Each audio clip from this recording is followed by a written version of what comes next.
Okay, time, get my marker here.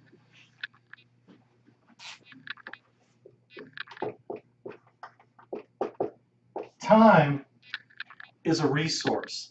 Time is really no different than money in terms of as a resource.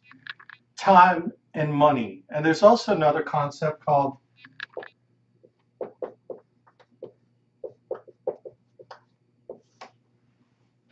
those are the three resources that you have to invest and waste and spend and do something with. God gave you these three things.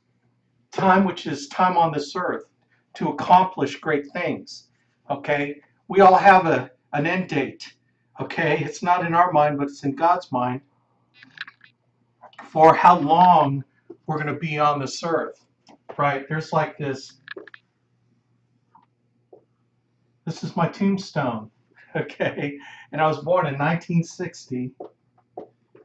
And immediately you should say, man, you look really young for your age. I know you're thinking that. Okay? And then there's going to be this. There's going to be the end date. Okay? I don't know when that's coming.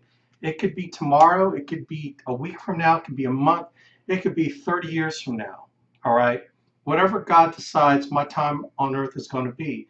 The only problem with that is I have no idea when this year is. I don't know what that date and time is. Okay? So what I need to do is I need to make hay while the sun is shining. Okay, what is this dash going to mean in the world? What is that dash going to mean for you and your family? What legacy are you leaving behind in your life? Are you going to, here's what I think. I give you my definition of heaven. I think that, should we get to heaven, we'll sit there and we're going to be put on a big leather a home theater seat, okay? We're going to have a big soda and a big thing of popcorn. And what God's going to do in heaven, he's going to show us the film of our lives. And he's going to show the things that we did, okay, to honor him by helping other people. And the ripples in helping one person who ripples into helping another person, someone who you didn't even know that you had an impact. When you gave that lunch away to someone that was homeless and decided, I don't need lunch, I don't need another meal, and you see someone on the sidewalk, you went and got Big Mac meal, extra, supersized it, and you're walking out of McDonald's, you see someone homeless, and you decide, you know what, I could use less of this and more of this, giving to someone else. And who knows what you could have done with that person. It's kind of like this, too. I know I'm getting philosophical here, but I think this is the kind of thing that I need to get out to you. I'm just feeling it. But if you ever see the homeless people or whatever, people begging, you see them on the left turn signals. They're in the median. They have a sign that says, "I'm hungry. I'm homeless." Okay.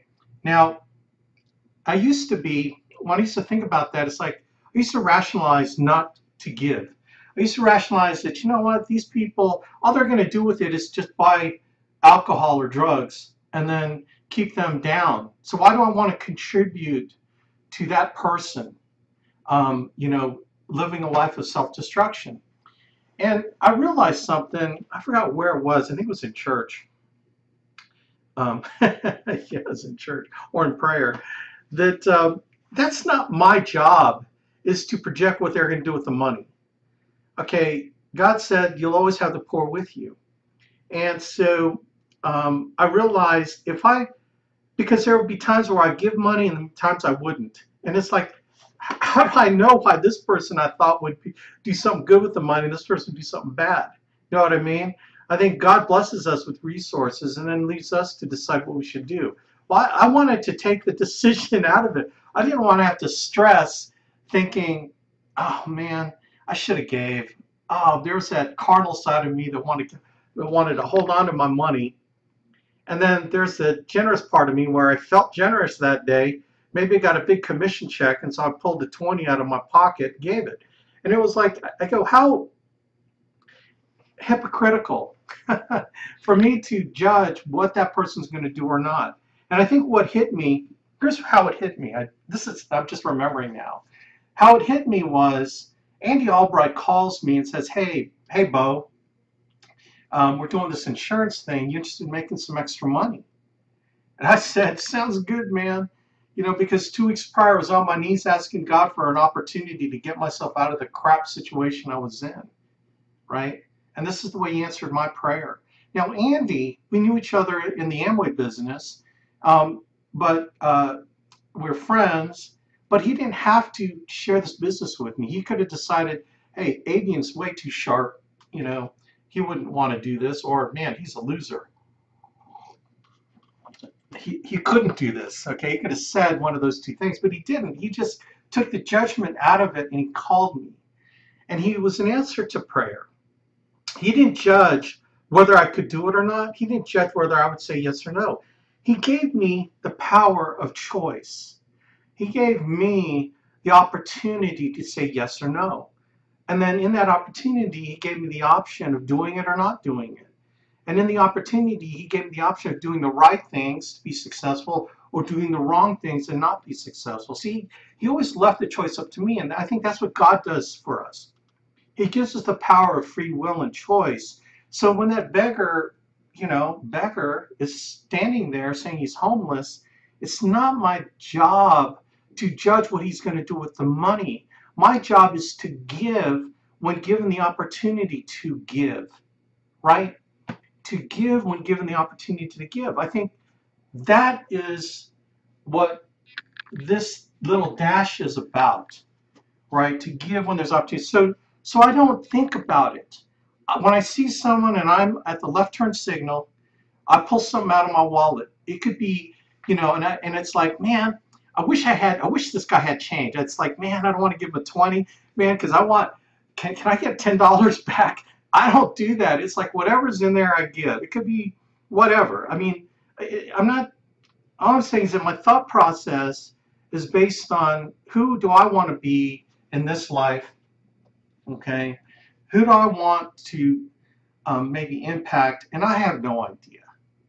I have no clue, but I just pray that he does some good with it. So when I do give it away, I sit there and go, Lord, please guide him to get his life right. And maybe this little amount I've given him. If you're walking by someone who's sleeping on the street and you got some money in your wallet, why not tuck some underneath their blanket they're sleeping in? When they wake up, they see some denomination, whatever it is. See, I think God puts these people in your life to be able to do something. And while it is for them, it's for you. Do you realize the ability to give is your benefit? It benefits you in so many ways because you cannot outgive God, man. You cannot outgive him because of the blessings he'll give back to you. You can't. I defy you to ever try to do it. Like, try to do it. Your life will be so richly blessed. Probably more than anything else, just knowing that heaven is going to be you sitting in this big leather theater seat, and he's going to play this picture back, and you don't know whose lives you changed because you did something little, and the little things, that I think what God does is he takes the little things you do in your life and magnifies them because you did it in faith, you did it with the right intention, you did it because you're supposed to, right? And so going back to time is the same type of resource that you can give to other people, that you can invest, okay, that you can do something with. It's no different than money because we only have a limited amount of it, okay? We only have a limited amount of it. So what do you want to do with your time, right? So money. The thing about time is once like the last 5 minutes is gone forever. I can never get the 5 minutes back of me talking about this. I can never get it back. But thank God for the last 5 minutes because maybe you're thinking differently when you see a homeless person. Okay, I don't know. Maybe. Which is your benefit. It's something that you're going to get more out of it than what you give. That's just awesome. Okay, so time, it's more valuable because you can never get time back. Okay, money is a resource as well, right? You can spend money, you can make money, you can give money away, you can invest money. Okay, but you can make money, lose money. I've done that. I've lost money every time I bought a lottery ticket, which I don't anymore, which is actually pretty funny when you think about it. I mean, how could you say, ask me, what are the percentage chance of this business working when you just bought a lottery ticket? Because obviously you have no understanding of what chance means, of what percentage success rate means. Because you're going to take a 1 in 7 million chance, and then you're going to ask me, what are my chances of making in this business? Is that hilarious? That just cracks me up. Okay, so, but money, you can do a lot of things with money. Um, and that's really why we're all here this morning to talk about this part and this. But emotion, what is emotion? Emotion is expending your emotional energy in relationships, okay? It's emotion. It's how you love people, okay? It's loving your husband, your wife, your children, your parents, people you're in relationships around you, your employees, your downline agents, your upline managers that are helping you, loving and putting emotional energy into people, okay? And that's how I define your emotional investment, okay, whether you're family or not your family. Now, in all these three things, you can let's list what you can do with it. We talked about time. Okay, so with money, so let's use the money analogy because that's the one everyone really understands. Okay, so money, okay, I just, kind of in my world. So I'll talk about my world, okay, and then you can kind of translate to yours. I believe with money, one of the things you ought to do is tithe and offer. Okay, tithe is 10%. Okay, I remember when I was so broke, I go, is there such thing as reverse tithing, where you're so broke that when the collection plate comes in front of you, you take your 10% out that you lost, that you didn't have. Apparently, it doesn't work like that. Okay, but reverse tithing. But anyway, it's putting 10% of the fruits of your labors and offering, which is that little bit extra, right? So, we teach our children, tithe 10% and then give a little bit extra. That's the tithe and offering. The other thing to do with money is savings. You can save money, okay? Which we teach our children save 10%. Okay, so save 10%. So tithe 10%, save 10%. Okay, so tithe and savings. Okay, the other thing you can do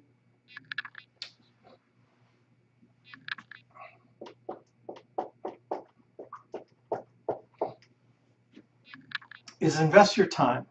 Invest your time or invest your money. Invest your money in opportunities to grow the money. Like in the Bible, they talk about the three servants who were given talents. And the first servant invested it and got like, oh man, he got a bunch of money back, like 100-fold. And the second servant invested his talents and got like 50-fold. Okay, I'm paraphrasing. Okay, I should have prepared for this. And then the third servant, what he did was he buried it in the ground and gave the money back to the master. And master, he said, Master, I know that you reap where you do not sow and you gather where you did not scatter. All right. And I want to be able to give you back what you gave me. And the master said, you fool. So he throws him into jail, and what he does is he takes that person's talents, gold, money, and gives it to the guy who made the most money back for him, right? And he goes, you should have known, because I reap where I did not sow, I gather where I did not scatter. More reason for you to have done something with it. It's almost like he didn't care if he invested it and lost it. At least he tried, okay? And so investing your time for future growth, for future return, okay, there's a future sense involved with all these. Okay, tithing, saving, and investing. And then the other thing you can do with your money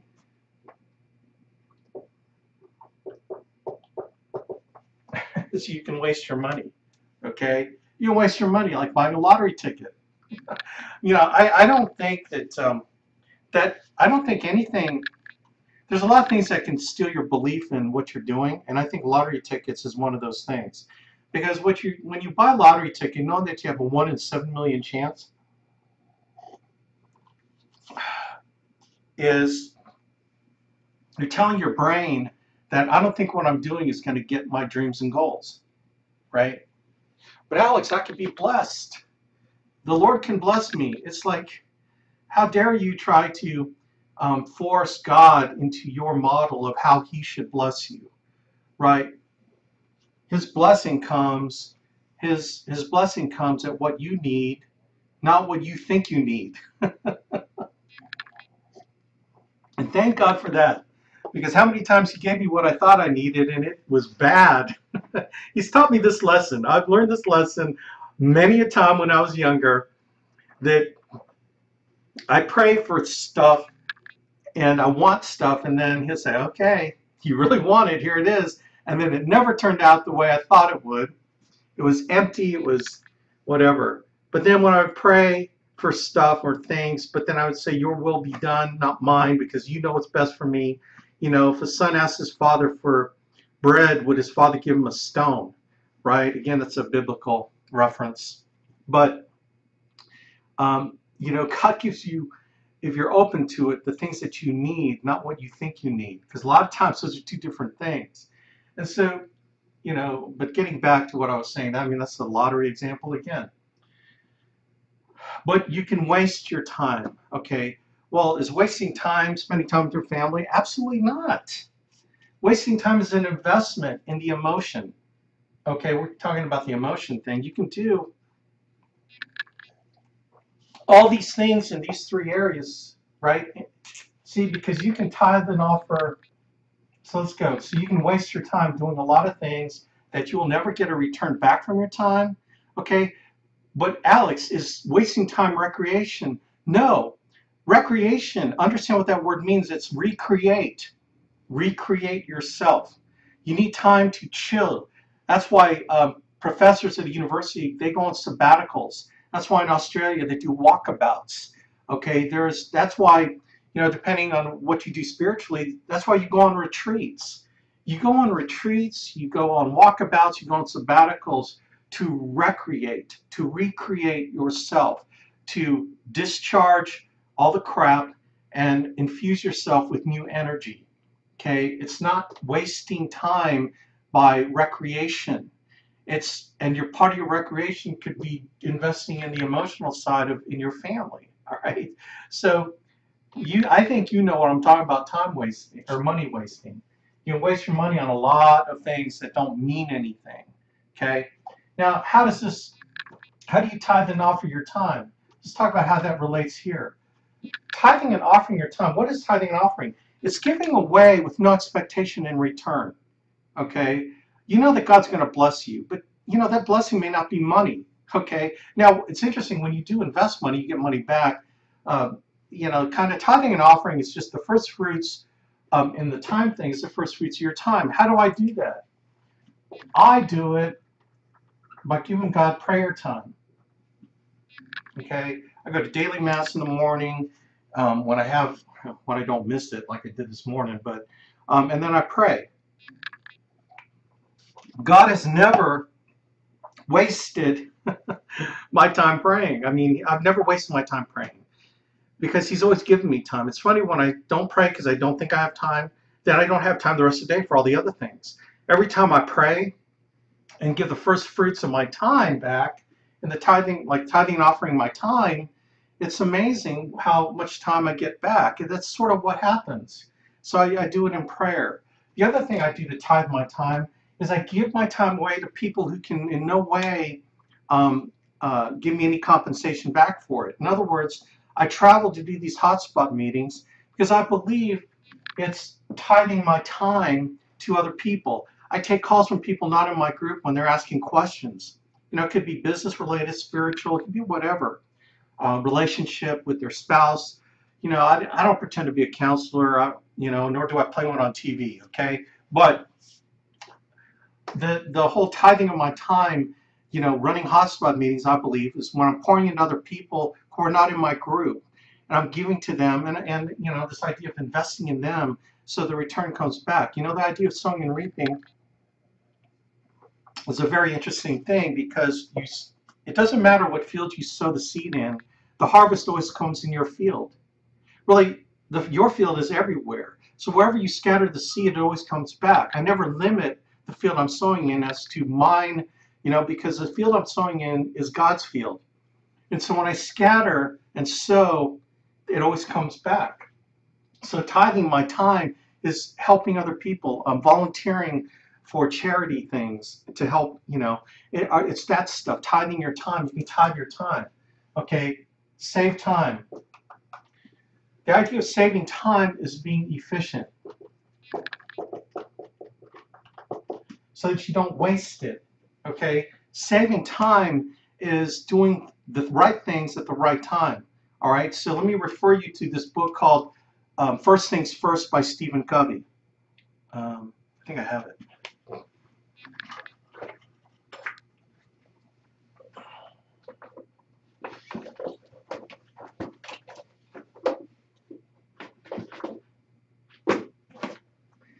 Okay, I thought I had it. I had it here somewhere. Where'd it go? Okay, first, the book's First Things First is Stephen Covey. And what he talks about the quadrant.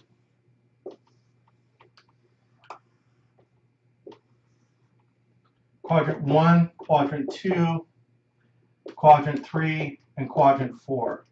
Okay, and this is the urgent. So at the top left quadrant 1, you put urgent. I mean, on the top left, the top right, you put not urgent in terms of the things you're doing. Then on the left, the first row of boxes is called important. And then the second row is called not important.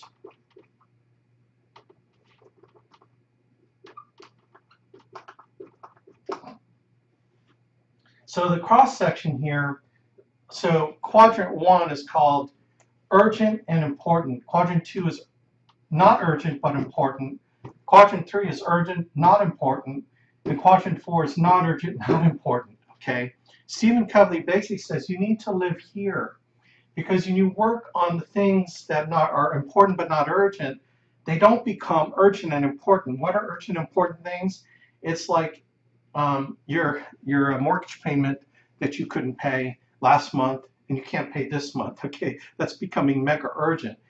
What could you have done? Well, you could have gotten into a business, started working in the insurance business part-time as a salesperson to make that extra $500 a week so that you can make your mortgage payment. See, by doing that, a non-urgent thing, you get away from the thing that becomes urgent and important. Another urgent and important thing is like if you get a call from school and your kid's throwing up. You got to take care of it, man. It's important and it's urgent. You got to do it, okay? What are things that are not important but urgent? It's what you place on the importance of it. It could be like replying to every freaking email when you get it. You know, we get, in your mind it's urgent. It's in your mind you got to post on Facebook because someone said something bad about your sports team. And so you got to like take those 30 seconds and read it and then take another 30 seconds to reply back to it. You know, to you it's urgent. So these are the things that you place on urgent, but it's not important to your life, not important to any of this stuff here, not important to your family. Now this is where you got to stay out of. It's the not urgent, not important. Okay, it's like watching ESPN, you know, during prime time dialing time. You know, it's okay to watch this just when you're trying to chill and trying to get rid of the stress of the day, and watching ESPN is your way of doing it, then God bless you, man. But you know, there are a lot of things in here. Your time, so this is sort of a time construct. This is how you view the time that you're spending, that you're tithing and offering, saving, investing, or wasting. Okay, these 4 things are all in here. All right, so you want to get rid of all the stuff that's here and put them up in here. Okay, all this time is you stick up in here. Okay, all right, that's kind of the main idea there. So in terms of saving time, you save time by focusing on the things you do here, okay, and not wasting it in these other quadrants that aren't important, particularly in quadrant 4. All right, so that's the whole idea of efficiency. Investing time, okay? Investing your time in are things that you're going to get a return from, like building this business. Okay, investing your time in building a business that will return back to you long-term income, not so much short-term income. All right, investing your time in selling helps you create the money to invest, right? The money to invest in building your business, selling to pay your immediate bills, all right, that you got to pay your mortgage payment, to pay your nut. If you're doing this part-time, God bless you, man, because then all the money, assuming that your job is helping you pay your bills, then all the money you're making selling is money that you can turn back into investing. Okay, the talents that you've been given to take this time down here and turn it into this time. Taking your spare time, time in your bowling leagues, time in your third Bible study. It's okay to go to your first one, but your second and third one may be a little bit too much. Okay, you ever heard the term so heavenly minded that you're no earthly good? Okay, okay, I hope I didn't offend anybody with that, but you know what I'm talking about. Okay, the stuff like watching ESPN at night or watching American Idol during prime time, taking that time and putting it into selling in our business so that you can then turn it into investing in building a business, which is this right here, to create long-term incomes, to reduce the urgent important things like paying bills, like financial stress. See, financial stress is in quadrant 1. Financial stress is right here. By doing more of this, you reduce that here, okay? The urgent and important stuff. All right, so I mean, it deserves even financial stress. By working in the not urgent and important, by taking your spare time, the time you're currently wasting here, and putting it into the not urgent but important, allows you to get free from financial stress. Can you imagine writing that last check on that dead-gum credit card that you charged up to $30,000, and you write the last $2,000 that you owe on that credit card, and you write that check because you got commissions and you got 5,000 commissions this week. So after tithing, saving, well, and taxes, okay. The taxes part, which is not wasting, okay, you're okay. You got $2,000. You write a check to MasterCard. You lick the envelope, stick in the envelope, lick the thing, put a stamp on it, and stick it in the mailbox. And you do a selfie with your picture of you putting your last payment on your credit card in the mailbox, and you sit there going, "Thank God I'm free at last. Thank God Almighty I'm free at last from financial debt." Okay, that's holding you back to become everything God wants you to become, right? God didn't want to put us in debt, okay? Because then you become a slave to money. You become a slave to money. You don't want to be a slave to money. So you're investing time in this business to do that. Then wasting time, you guys know, this here is waste. Wasting. Wasting time. Wasting time. All right? I'll give you my definition of hell. Well, I'll give it to you later. Maybe I'll get to it. All right? So here's this stuff right here. Now, how can you do this in emotion? Time and emotion sometimes are related because relationships take time. You can't just create a relationship by, email blasting and then hoping that people do something, all right? Which I'm going to get to later, okay? But tithing and offering emotion is like the time that you spend, okay, in relationships with people, okay? People that, that maybe you can make an impact in their lives. You don't necessarily get anything back from it. Going back to that again, you know, you can't really save emotion. It's more like investing in emotion in people. Okay, all this is people, dudettes. Tithing and offering into people, saving, investing in people. Then you can waste emotion in people too. Okay, people that give you negative.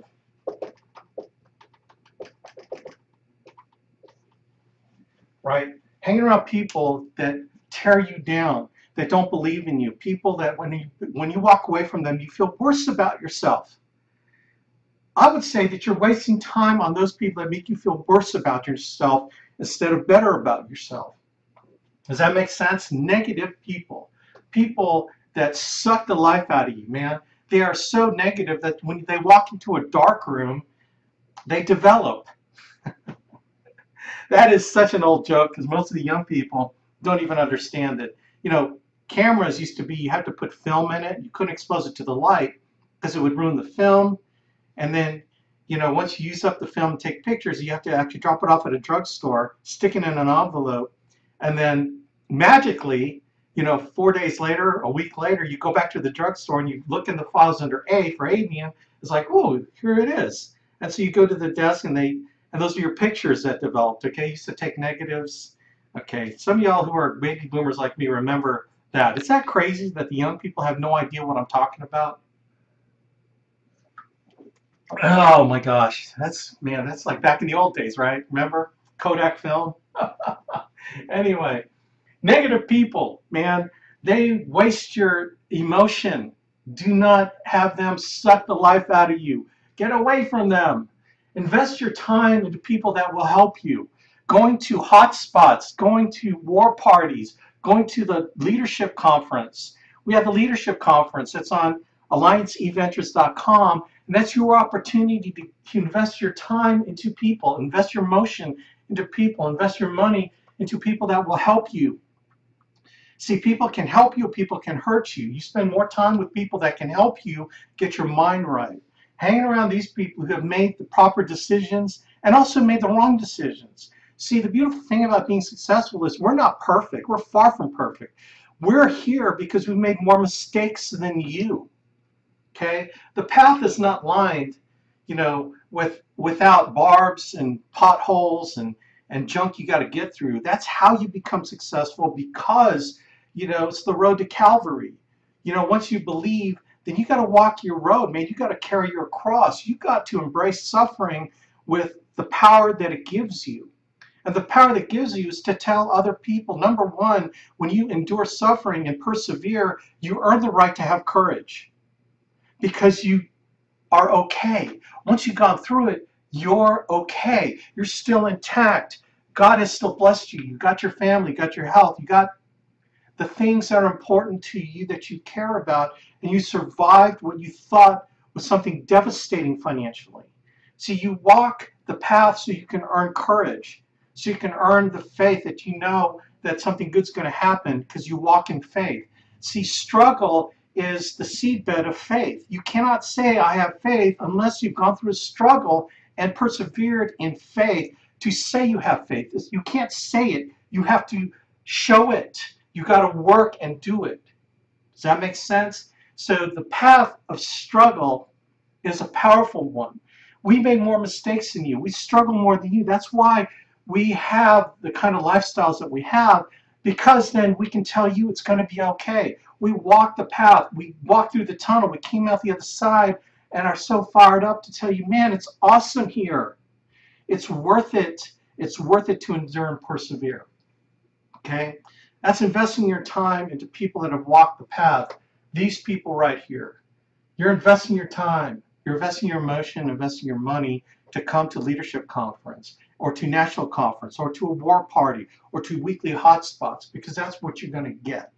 Does that make sense? Your tithing and offering are to pour into people that are not on your group, not on your team, and you go there, and when they're feeling down, when they got no-showed and they didn't turn in a sale and you did, you can tell them, hey man, it's going to be all right. That was my week last week, but I kept dialing and I kept ordering leads, and then it worked this week. Okay? You can have a bad week, but you rarely have a bad month. You can maybe have a bad month, but you rarely have a bad quarter if you continue to do the things you're supposed to be doing in counsel with the people that you're emotionally investing yourself in that are going to help you. Okay, does that cover all three things? Man, I hope so, because this is a huge idea in taking everything you can and putting up here. Now, the building, so let's talk about the building side of the business and selling.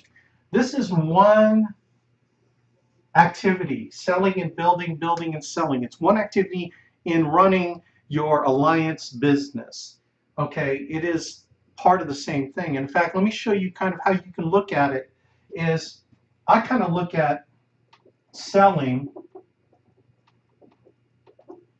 both as urgent if you're full-time. Okay, so let's talk about if you're full-time in this thing. Okay, you desire to be full-time. Well, no, let's talk part-timers is another story. But if you're full-time and you're paying your bills through this business, you're paying your mortgage through this business, then your selling is urgent and important. Okay, because you're making your nut. Okay, so this is if you're full-time. Okay, the not urgent is if you're part-time and your job is providing for all your bills and paying your nut, then selling is not urgent, thank God.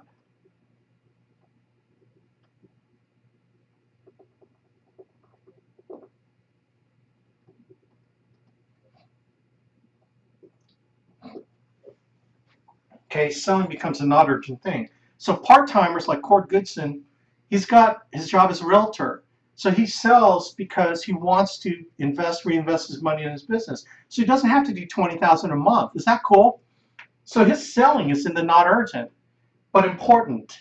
Now, wouldn't you like to get there where selling is not urgent but important things to do? I mean, to me, that's like your cool hand, Luke. When you go into an appointment, hey, man, whatever happens, happens. You're there to serve and help. But if they don't want to buy, everything's cool. But when you're urgent selling, then you start putting pressure on the client. Now, once you do this long enough, then you're going to have confidence where it doesn't feel urgent. And that's the thing, where if it starts feeling urgent, then you can project that feeling onto your clients and they're not going to want to buy. So if you have a full-time job and you want to quit right away, we got a game plan for that. Okay, it's called building. It's the other side of your business. Okay, now here's building. I believe is here.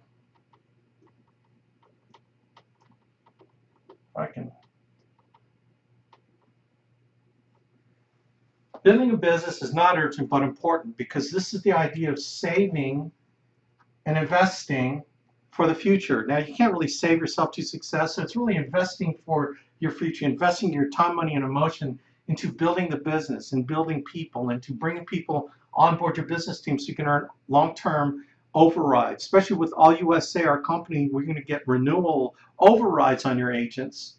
Okay, and then you're going to get you're going to get a manager appreciation right on your downline. So even if you hire 2 people that wrote business with All USA and you're overriding 10%, you're going to get a 1% renewal on all their business in perpetuity, and you're going to get this MAR bonus. I think it's a MAR bonus on top of that because you have an agency.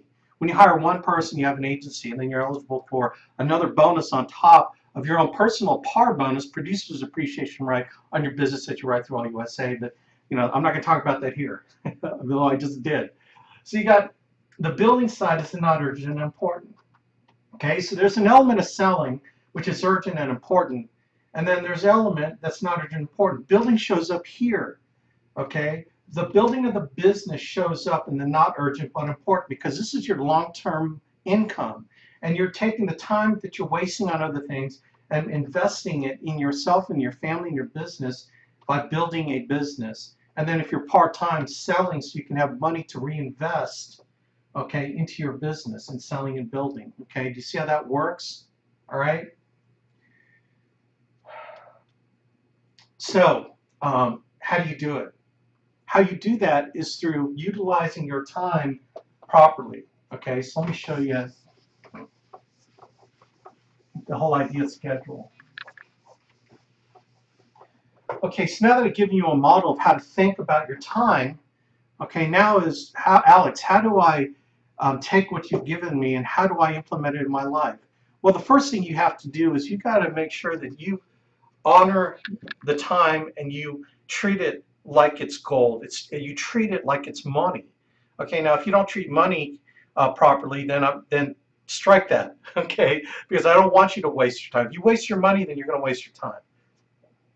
But if you value money, then I want to teach you how to value your time. So valuing your time is manifested by you creating a schedule and then sticking to it, sticking to it, sticking to it now. So when that schedule activity comes up on your Google Calendar, on your iPhone, however you handle it, on your day planner that's written down, that you write down, that you stick to what you're supposed to do. The thing about calendar is it's great to have one, but if you don't follow it, then it doesn't do any good. So you got number one to decide, saying, I decide, Alex, that my future relies on me sticking to my calendar. So I'm going to make a decision today at 10:55 a.m. on March 27th, 2014. Today, right now, I'm making a commitment to follow what I write down on my calendar. Okay? And I'm going to make it a habit of following my calendar. So when you do it more, the easier it gets because it becomes a habit, just like taking a shower. Okay, just like doing things that are so habitual that you don't even think about it. Like if I asked you, did you put your left pant leg on first, or did you put your right pant leg on first? You probably can't even answer that question because it's so automatic. That's what makes this schedule discipline easier by creating a habit that you follow it. Okay, so that's the first thing you got to do is make the commitment to follow a calendar. Now it's time to put a calendar together, and that's that spreadsheet I sent you had all kinds of sales calendars based on part-time, full-time, based on working, weird shifts or whatever. Okay, and you have that. All right. So what I'm going to do is I'm going to point out a few things about that. All right. So let's do that.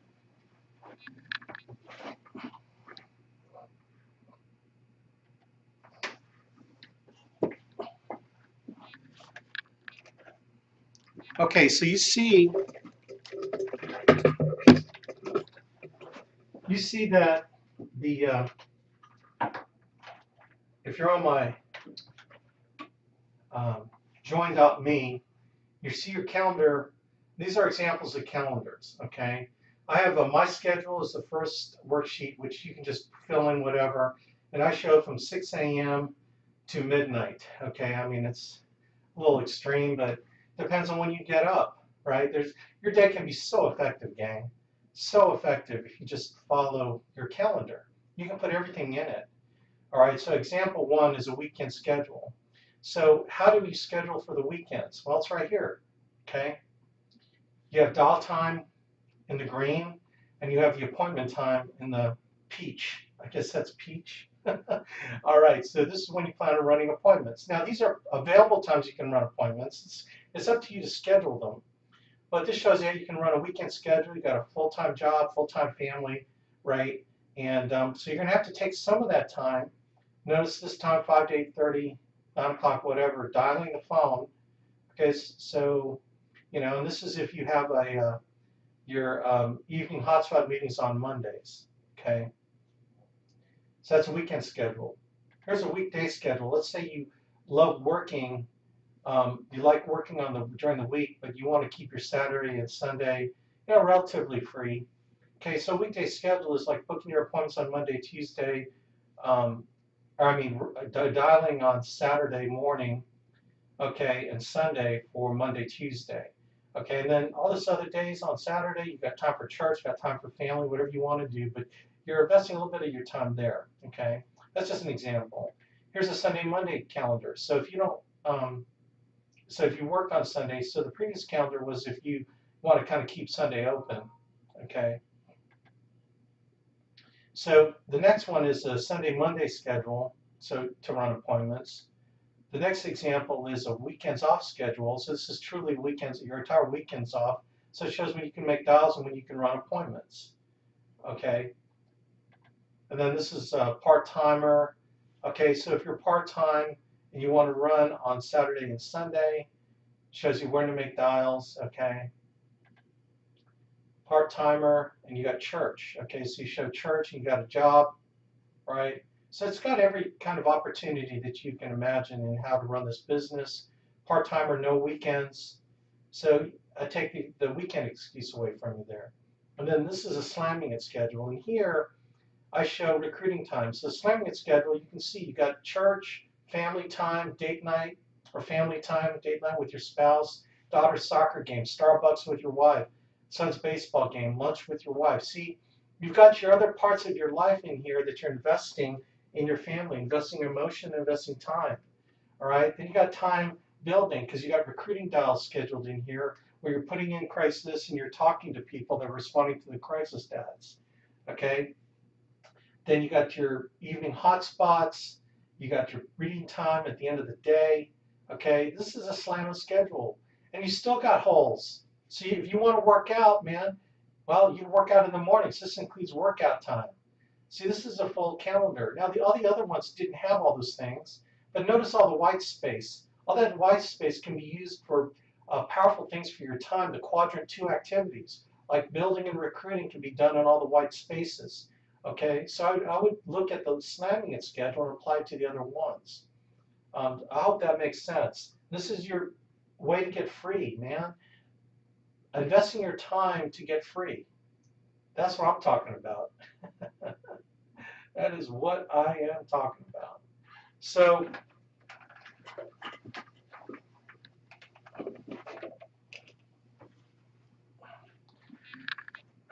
gang, I hope that makes sense. Your ability to control your life, control your time, and get the things that you want for the future, because you only have a limited amount of time on this earth. So let's make time count. So here's what I'm going to challenge all of you, I was going to say all y'all, all of you to do. Here's what I want you to do. Like after we hang up the phone in a couple minutes, this is what I want you to do. I want you to take that schedule. I don't care if you're part-time, full-time, whatever. I want you to send me your dialing schedule for appointments. And then I want you to send me when you plan on running appointments. Okay, so 1, dialing time for appointments. Number 2. Number 3, I want you to schedule 3 times in your calendar. It could be 30 minutes to place Craigslist ads. All right, 3 times. So this is the time in investing in your future. The quadrant 2 activities in building a business so you don't have to. All right, 3 times to place Craigslist ads. And number 4, let's say 2 times to call the responders. We're gonna start with an accountability of recruiting. Okay, I want all of you to send me this in an email after looking at where you can put it in, and I want you to be serious about this because you made the commitment to be successful, and so you are going to plan this out, and then you're going to send it to me. I want you to send it to me so I can comment, I can help you, I can do whatever we need to do to make it happen. All right, to make that happen. So all that was to get you here. And this is going to be the foundation of you changing your future, changing your life, so you can create a business that will pay you when you don't need it. Like Joe Burt. See, he built his business before he needed to. See, Joe Burt in November, gosh, it just seems so long ago. November 2012, learned that he had appendix cancer. It's a very rare form of cancer, and not too many people make it. Well, I guess it you know, there's survivability. So anyway, and so he had to deal with cancer for 6 months, where he really can do so weak, going through chemotherapy. But the thing that Joe did before he needed it was he built a business, a thriving business, a thriving agency, where he made income that paid his bills on the overrides on his business because he's full-time with us.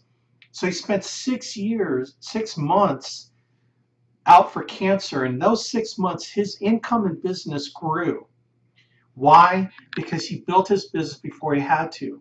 When he built his business, he had his upline, myself, Patrick Connors, other people in the Alliance team who invested their time, energy, and emotion into his business because they know they weren't going to get a financial remuneration from it, but they were going to get the spiritual reaping from it by helping a brother out, by helping someone in need. So the Alliance will give you the opportunity of other people that will come to help you when they have no financial interest. There's no other business out there, gang, that will do that for you. The only way you could do that is here, right here. His business grew. He made more money at the end of 6 months than he did at the beginning of 6 months on a weekly basis. Is that insane? So God doesn't have to tell you why he puts challenges in your life, but I think he put challenges in Joe's life. Number one, to test his faith. Number two, to test our faith of his upline. Okay, that we are going to help him out of this through prayer, through faith, and through working in faith to help his business grow, right? I think, and who knows God's plan, but Joe came through with flying colors because he believed, he had faith, and he had his brothers and sisters helping him that had no financial interest. Other people besides myself and Patrick Connors who do have financial interest, right? Andy Albright, oh man, he was there for Joe every step. Texted him, talked to him every day. You know, I talked to him nearly every day as well. Patrick, I mean, we all just poured in to helping him grow, man, and his business grew and flourished. Now his business is rocking, right? So build it before you need it. All right, so back to my definition of heaven and my definition of hell.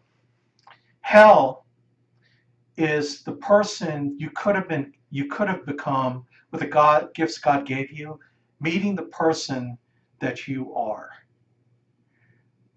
Does that make sense? Meeting the person that you are. That would be hell. The person you could have become with the gifts and talents God gave you, meeting the person that you are. To me, that's hell, gang. But heaven, man, heaven is letting the film play of your life, that the things that you invested in, time, money, and motion, that it helped people. You left a wake of people that were tremendously blessed, that changed their lives, and you changed your life because you had the opportunity to give to other people. You know, it's the giving that we receive, the prayer of St. Francis. It's in giving that we receive, right? It's in the giving that we receive. And what can you do more than the important element of time, giving your time? All right, gang, we are done. I hope this helped.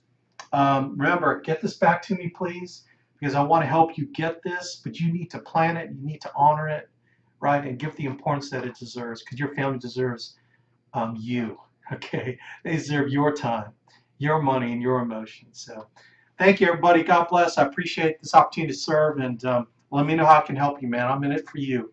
All right, God bless. Thanks, everybody. Take care.